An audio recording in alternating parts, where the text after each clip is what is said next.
గోదావరి 70 సంవత్సరాల చరిత్రలో ఈ 15,000 క్యూసెక్కుల నీరు ఈ జూలై నెలలో రావడం ఇదే ప్రథమం అని చెప్పి ఇరిగేషన్ అధికారులు చెప్తూ ఉన్నారు. ఎప్పుడు కూడా మనం వాటర్ కేర్ సిటీ గోదావరికి వస్తే మనము సీలేరు నుంచి మార్చి ఏప్రిల్ నెలలో తీసుకుంటాం రబీ టైంలో. అటువంటిది జూలై నెలలోనే మేము ఇప్పుడు సీలేరు నుంచి 4,000 5,000 క్యూసెక్కుల నీరు తీసుకుని ఈవేళ కిందకి గోదావరి డెల్టాకి పంపిస్తూ ఉన్నామని అంటే ఇంకా గోదావరిలో ఇన్ఫ్లో ఏ మాదిరిగా అడుగంటిందనేది మనందరికి కూడా అర్థమవుతున్నటువంటి పరిస్థితి. మరి ఇటువంటి పరిస్థితులను దృష్టిలో పెట్టుకుని ఏ రకంగా నీటి యాజమాన్యాన్ని రైతులు, ఇరిగేషన్ డిపార్ట్మెంటు, రెవెన్యూ డిపార్ట్మెంటు అందరూ కూడా ఏ రకంగా కోఆర్డినేట్ చేసుకోవాలి, కాలువల్లో ఎక్కడెక్కడ లాకులు షట్టర్సు ఏ మాదిరిగా ఉన్నాయి, ఏ లాకుల దగ్గర రీడింగ్స్ ఎట్లా ఉన్నాయి, ఎంత ఇన్ఫ్లో ఎంత అవుట్ఫ్లో ఇస్తూ ఉన్నారు అనేటువంటిది క్రింది స్థాయి వరకు కూడా.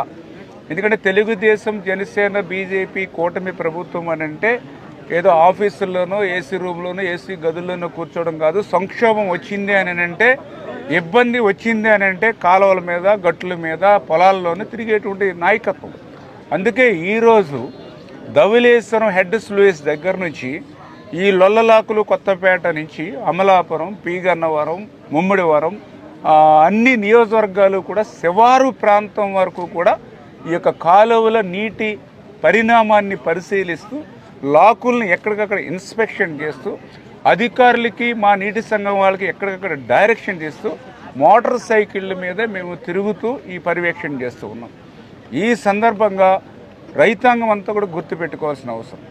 ఈరోజు ఎంత వర్షపాతం తక్కువ ఉన్నప్పటికీ, గోదావరిలో ఇన్ఫ్లో తక్కువ ఉన్నప్పటికీ సమగ్రమైనటువంటి వాటర్ మేనేజ్మెంట్తో ఈరోజు మేము 14,700 అంటే ఇటు ఏదైతే ఈస్ట్ గోదావరి అటు వెస్ట్ గోదావరి కలిపి 14,700 మ్యాక్సిమం వాటరు ఈవేళ ఈ యొక్క డెల్టాకి ఇస్తూ ఉన్నాం. అయినప్పటికీ కూడా శివారు ప్రాంతాల్లో నీటి ఎద్దడి ఎదుర్కొంటూ ఉన్నటువంటి పరిస్థితి మనం చూస్తూ ఉన్నాం. ఇటువంటి స్థితిలో మా ఇరిగేషన్ అధికారులకి, అదేవిధంగా ప్రజాప్రతినిధులు కూడా తెలియజేశాం. ఏదైతే పైభాగాన ఇప్పుడే నేను పరిశీలిస్తే కొంచెం వాటర్ ఫ్లో అయిపోయి గట్లు మేయించి వాటర్ ఫ్లో అయి బయటికి పోతూ ఉన్నటువంటి స్థితి, దాంతో నీటి మట్టం తగ్గిస్తూ ఉన్నారు. అంచేత వాటర్ ఫ్లో ఎక్కడైతే ఉందో అది ఎస్టిమేట్ చేసి ఓఎండ్ఎం కింద ఎమర్జెన్సీ వర్క్ కింద చేపట్టమనంటూ, అదేవిధంగా ఎక్కడైనా అలాంటిది ఈరోజు ఒక పక్కన చంద్రబాబు నాయుడు గారు, ఇంకో పక్కన గౌరవ ఉప ముఖ్యమంత్రి పవన్ అన్న గారు కలిసి పెద్ద ఎత్తున అమరావతి పనులు కూడా పరిగెత్తిస్తాం జరుగుతుంది. మనందరి లక్ష్యం ఒకటే, అమరావతి అనేది ఒక గ్లోబల్ సిటీగా తయారు చేయాలని. ఇక్కడ మనందరూ తెలుసు, 60 సంవత్సరాలు చెమటోర్చి హైదరాబాద్ని కలిసికట్టుకు మనం అభివృద్ధి చేశాం. అలాంటిది 2014లో కట్టుబట్టలతో మెడబట్టి మనం బయటికి గెంటేశారు. ఈరోజు నేను ఎప్పుడు హైదరాబాద్ చూసినా అసూయపడుతున్నా. అక్కడ ఎయిర్పోర్ట్ కానీ, రైల్వే స్టేషన్ కానీ, ఆ ఐటీ టవర్లు చూస్తే నాలో అసూయ ఉంది. ఆ అసూయ నాలో కసి పెంచింది. ఎస్, ఆంధ్ర రాష్ట్రం కూడా దక్షిణ భారతదేశంలో నంబర్ 1 రాష్ట్రంగా మనం కలిసికట్టుగా తీర్చిదిద్దగలుగుతామని. డబుల్ ఇంజన్ సర్కార్ అనేది చాలా అవసరం. కేంద్రంలో నరేంద్ర మోడీ గారు, రాష్ట్రంలో చంద్రబాబు నాయుడు గారు ఇద్దరు కలిసికట్టుగా ఆంధ్ర రాష్ట్రాన్ని అద్భుతంగా అభివృద్ధి చేస్తున్నారు. ఈరోజు వాస్తవంగా చెప్పాలంటే మనందరం నరేంద్ర మోడీ గారు రుణపడి ఉండాలి. ఎందుకంటే మనందరికీ దశాబ్దాలుగా ఉన్న కళ సౌత్ కోస్టల్ రైల్వే జోన్ ఏర్పాటు చేయాలి విశాఖపట్నంలోని. అలాంటిది గౌరవ ప్రధానమంత్రి గారు అడిగిన వెంటనే మనకి south coastal railway zone sanction చేసి ఇమీడియట్గా ఆపరేషన్లు కూడా ప్రారంభించారు. విశాఖ ఉక్కుని కాపాడుకున్నాం, పోలవరానికి నిధులు తీసుకొచ్చాం. ఈరోజు ఏకంగా మంగళగిరి భూగర్భ డ్రైనేజ్ మనం ఏర్పాటు చేసుకుంటున్నామంటే దాంట్లో కేంద్ర ప్రభుత్వం కూడా నిధులు ఇస్తుంది. కేంద్ర ప్రభుత్వం నిధులు, రాష్ట్ర ప్రభుత్వం నిధులు కలిసి ఈరోజు ఎప్పుడు లేని విధంగా మనం మంగళగిరిని కూడా మనం అభివృద్ధి చేసుకుంటాం జరిగింది. ఇప్పుడే గౌరవ మంత్రి పెమ్మసాని గారు చెప్పినట్లు మంగళగిరిలో మన అనేక అభివృద్ధి సంక్షేమ కార్యక్రమాలు చేశాం. శ్మశానాల దగ్గర నుంచి కమ్యూనిటీ భవనాలు కానివ్వండి, 100 పడకల హాస్పిటల్ కానివ్వండి, లక్ష్మీ నరసింహస్వామి గుడి కానివ్వండి, రైల్వే స్టేషన్ కానివ్వండి, ఇట్లా చెప్పుకుంటా పోతే అనేక అభివృద్ధి సంక్షేమ కార్యక్రమాలు ఈరోజు కూటమి ప్రభుత్వం కలిసికట్టుగా మీకోసం చేస్తాం జరిగింది. ఆనాడు మిమ్మల్ని అందరినీ ఒక్కటే కోరా, 2019లో కరెక్ట్గా 23 రోజుల ముందల ఒక శాసనసభ్యుడిగా మీ ముందల నుంచిన మీ సమస్యలు నేను తెలుసుకోలేకపోయా, నేనేంటో మీకు అర్థం వల్ల 5300 ఓట్లతో ఓడిపోయానని. 5 సంవత్సరాలు కష్టపడ్డా, చెమటోర్చా, మీ మనసు గెలుచుకున్నా. ఆనాడు ప్రజలందరిని ఒక్కటే కోరా, నేను ఏ మెజార్టీ అయితే ఓడిపోయానో దాని పక్కన ఒక 0 పెట్టి నన్ను గెలిపించండి, అది నాకు కొండంత బలం ఇస్తుందని.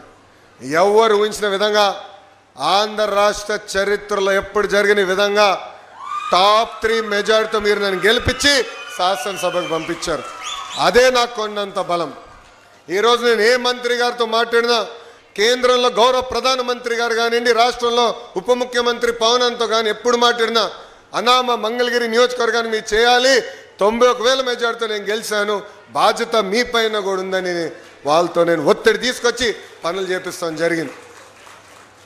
నా గౌరవాన్ని మీరు నిలబెట్టారు. నా పడ్డు యొక్క పరిమితి ఉండదు. అదేవిధంగా దీనికి సంబంధించినటువంటిది ఏదైతే ఆస్తుల విషయంలో కావచ్చు, లేకపోతే కరెంటు బిల్లుల విషయంలో కావచ్చు, పిల్లల సంఖ్యల విషయంలో కావచ్చు, పరిమితులు మాత్రం ఏది ఉండదు ఓట్లు అడిగేటప్పుడు మాత్రం. మరి అధికారంలోకి వచ్చాడు, మరి యథావిధంగానే ఆయనకు అధికారంలోకి ఉంటే ఒక విధంగా, లేకపోతే ఒక విధంగా ఈ పెద్ద మనిషి చంద్రబాబు నాయుడు గారి నైజం మనకందరికీ తెలిసినటువంటి విషయమే. వచ్చిన తర్వాత మొదటి సంవత్సరం ఈ తల్లికి వందనానికి సంబంధించినటువంటి పథకానికి సంబంధించినటువంటి ఏ ఒక్క విద్యార్థికి కానీ, ఏ ఒక్క విద్యార్థిని తల్లికి కానీ ₹1 అంటే ₹1 కూడా ఈ పథకాన్ని అమలు చేసినటువంటి పాపాన పోలేదు చంద్రబాబు నాయుడు గారు. మరి రెండవ సంవత్సరం వచ్చేసరికి మా నాయకుడు జగన్మోహన్ రెడ్డి గారి నాయకత్వంలో ఈ పెద్ద మనిషి చంద్రబాబు నాయుడు గారి పైన ఒత్తిడి తీసుకుని వచ్చేటటువంటి భాగంగా రాష్ట్ర వ్యాప్తంగా వైఎస్ఆర్ కాంగ్రెస్ పార్టీ నాయకులు, కార్యకర్తలు, విద్యార్థులతో కలిసి పెద్ద ఎత్తున ఆందోళన చేపట్టి, అయ్యా చంద్రబాబు నాయుడు గారు, మొదటి నుంచి కూడా మీకు పేద విద్యార్థుల పట్ల కావచ్చు, ప్రభుత్వ పాఠశాలల పట్ల కావచ్చు, చిన్న చూపు అనేటటువంటిది ఉంది. కాబట్టే మీ యొక్క విధానాలకి ఎండగడుతూ తల్లికి వందనం మీరు ఏదైతే చెప్పారో ఆ పథకాన్ని అమలు చేయండి అని చెప్పి మా నాయకుడి యొక్క ఆధ్వర్యంలో పెద్ద ఎత్తున ఆందోళనలు చేపడితే, ఒత్తిడికి తలొగ్గి ఇష్టం లేకపోయినా, సహజంగా ఎవరికైనా ఇష్టం లేకపోయినా డబ్బులు ఇవ్వాల్సి ఉంటే ఎంత కష్టంతో ఎంత బాధతో ఇస్తామో ఆ విధంగా రెండో సంవత్సరంకి వచ్చేసరికి ఒక్కొక్క విద్యార్థికి 7,000, 8,000, లేకపోతే 9,000, 10,000 ఆ విధంగా రెండవ సంవత్సరానికి సంబంధించి 6,377 కోట్లు మాత్రమే విడుదల చేయడం జరిగింది. మరి మూడో సంవత్సరం వచ్చింది, యథావిధిగా ఈరోజు చూశాం.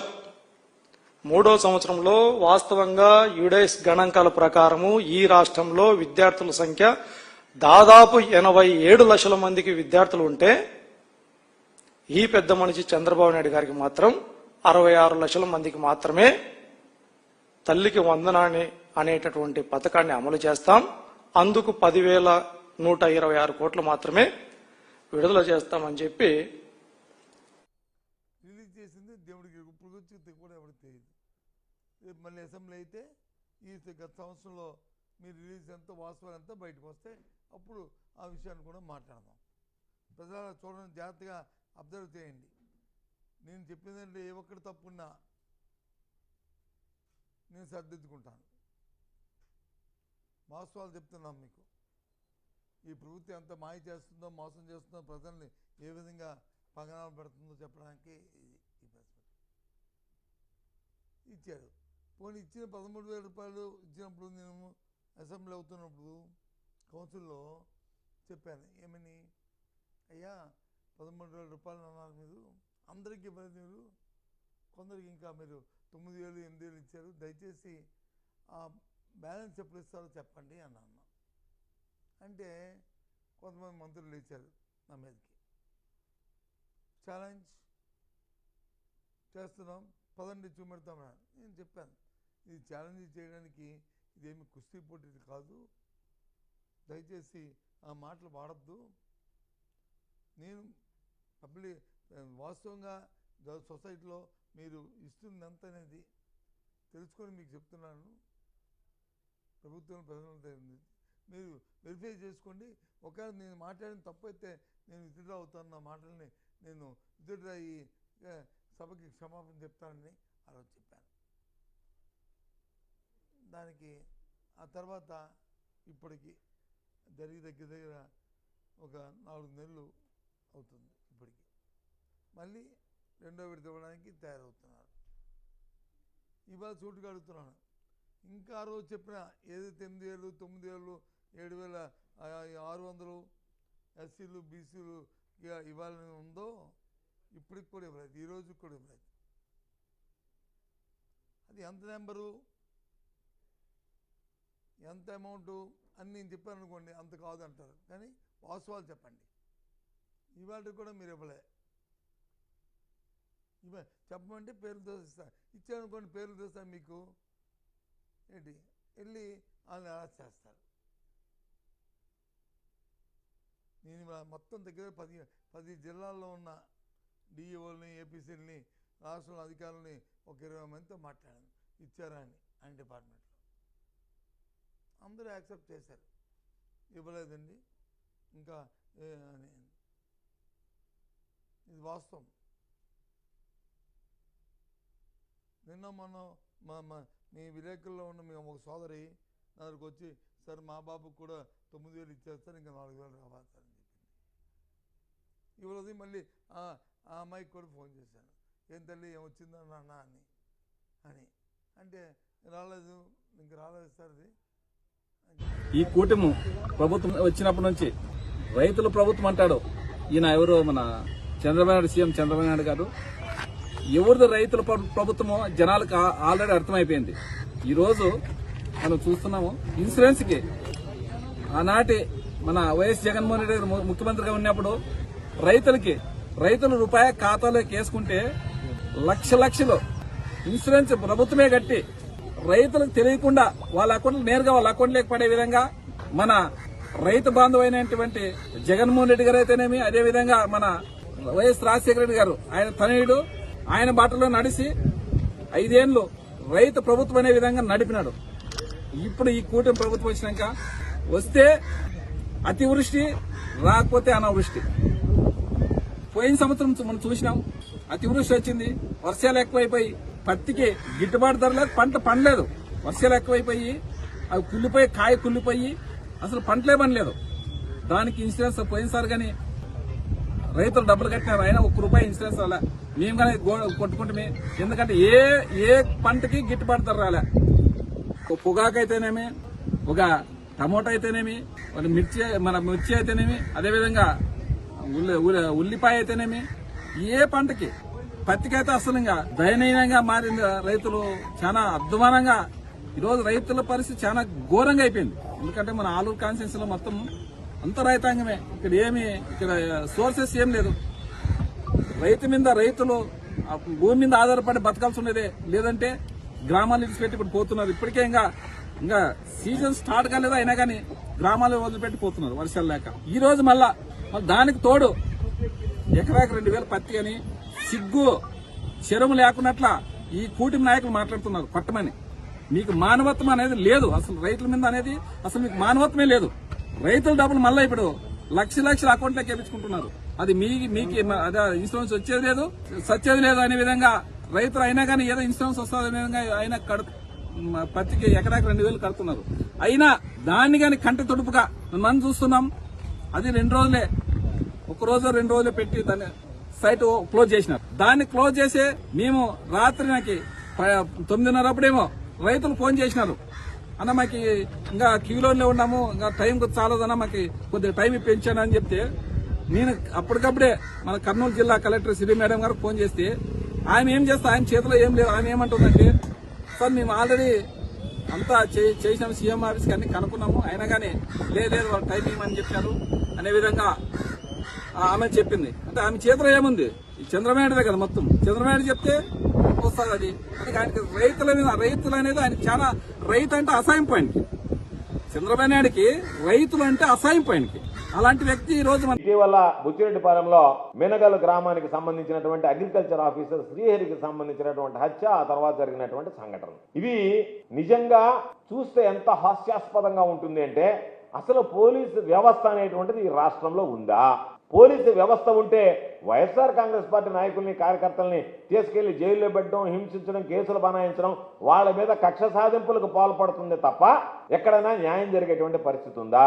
శ్రీహరి అనేటువంటి వ్యక్తి చనిపోయాడు. చనిపోయిన తర్వాత శవాన్ని తీసుకొచ్చారు. ఆ శవం తాలూకు ఫోటోలన్నీ మీకు చూపిస్తాను. ఆ తర్వాత మీకే అనిపిస్తుంది అసలు ఏమి జరిగింది అనేటువంటి దాని మీద ఒక స్పష్టత మీకే వస్తుంది. ఒకసారి చూపిస్తామా, శ్రీహరి ఫోటోస్ చూపించు. ఇది శ్రీహరికి సంబంధించినటువంటి ఫోటో. Next photo. దెబ్బలు. Next photo. గాయాలు. Next photo. గొంతు దగ్గర గాయాలు, పట్టుకున్నటువంటి ఆ గొంతుకు సంబంధించి నెక్స్ట్ ఫోటో. గొంతు దగ్గర ఉన్నటువంటి ఆ గొంతు కింద ఉన్నటువంటి గాయం. Next photo. ఇవి ఏలు పెట్టి చూపిస్తున్నాడు. అక్కడ మీరు చూస్తే అక్కడ ఆ ఏలు దగ్గర యువతల, అది యువతల కింద అది అది అది కోసినట్టుగా మెడకి. అంటే ఎన్ని రకాల గాయాలు ఉన్నాయో చూడండి. తర్వాత వీడియో ఉంది. దీనిని మొత్తం అక్కడ సిఐ గారు వచ్చారు, శ్రీనివాసరావు అనే సిఐ గారు. ఆయన వచ్చి ఏ విధంగా శవ పరీక్ష చేశారో ఒకసారి మీరు గమనించండి.